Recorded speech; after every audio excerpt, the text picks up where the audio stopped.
ఏంటి ఆర్టికల్ అంటే, 1 gram spirulina తీసుకుంటే చదివే ఉంటుంది, చదవని చెప్పాలి.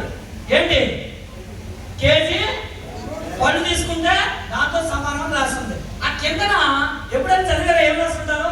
ఏం రాస్తుంటారంటే 30 గ్రాముల చేపలు, 300 గ్రాముల కోడి మాంసం, 1 గుడ్డు, 150 గ్రాముల రైసు, 250 గ్రాముల బఠానీ, 2 కేజీల క్యాబేజీ, 20 గ్రాముల ఆలు, 1 చిన్న క్యాప్సికమ్, 3 గ్రాముల గుమ్మడి, 1 స్ట్రాబెరీ, 1 బ్రెడ్, 300 మిల్లీ గ్రాముల పాలు, 1 చిన్న అరటిపండు, 1 ద్రాక్ష పండు, 1 నిమ్మ పండు శరీరంలో తీసుకుంటే ఏవైతే మీ శరీరానికి కావాల్సిన పోషక విలువలు ఉన్నాయో 1 గ్రాములో దొరుకుతున్నాయని చెప్పి ఈనాడు పేపర్లో రాశారు. ఇది నేను వెస్టేజ్ లో స్టార్టింగ్ లో తెలుసుకున్నా. వెస్టేజ్ లో స్పీడ్లో కొట్టండి, వెస్టేజ్ వీడియో వస్తుంది. అందులో ఒక మనిషి రోజుకు 2 చొప్పున 6 రోజులు ఎన్ని క్యాప్సూల్స్?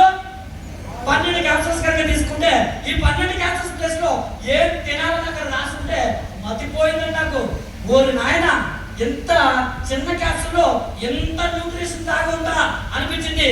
12 క్యాప్సూల్స్ ప్లేస్ లో ఏం రాశారంటే అక్కడ 550 యాపిల్ పళ్ళు, 56 గ్లాసులు ఆవు పాలు, 20 పచ్చిమిరపకాయలు, 2 నిమ్మకాయలు, 16 చిన్న చేపలు, 90 గ్రాముల బ్రెడ్, 240 గ్రాముల కాటేజ్ చీజ్, 6 చికెన్ ముక్కలు లేదా 14 గ్లాసుల ఆవు పాలు మీ శరీరంలో తీసుకుంటే మీ శరీరానికి కావాల్సిన విటమిన్స్, మినరల్స్, ప్రోటీన్స్, ఫైబర్ మీ శరీరానికి పుష్కలంగా దొరుకుతాయి. శరీరానికి కావాల్సిన B1, B2, B3, B6, B12 vitamins దొరుకుతాయి. ఇది తీసుకోవడం వల్ల ఇమీడియట్ గా బ్లడ్ గ్రోత్ పెరుగుతుంది, హిమోగ్లోబిన్ శాతం డెవలప్ చేస్తుంది, కంటి చూపులు మెరుగు చేస్తుంది, నరాల వాల్తుంటే కంట్రోల్ చేస్తుంది, వ్యాధి నిరోధక శక్తి డెవలప్ చేస్తుంది, క్యాన్సర్ కీమోథెరపీ ప్రభావం నుంచి బయటికి విడిపిస్తుంది, లేడీస్ మెన్స్ట్రువల్ సర్క్యులేషన్ సిస్టమ్ మెరుగుపరుస్తుంది.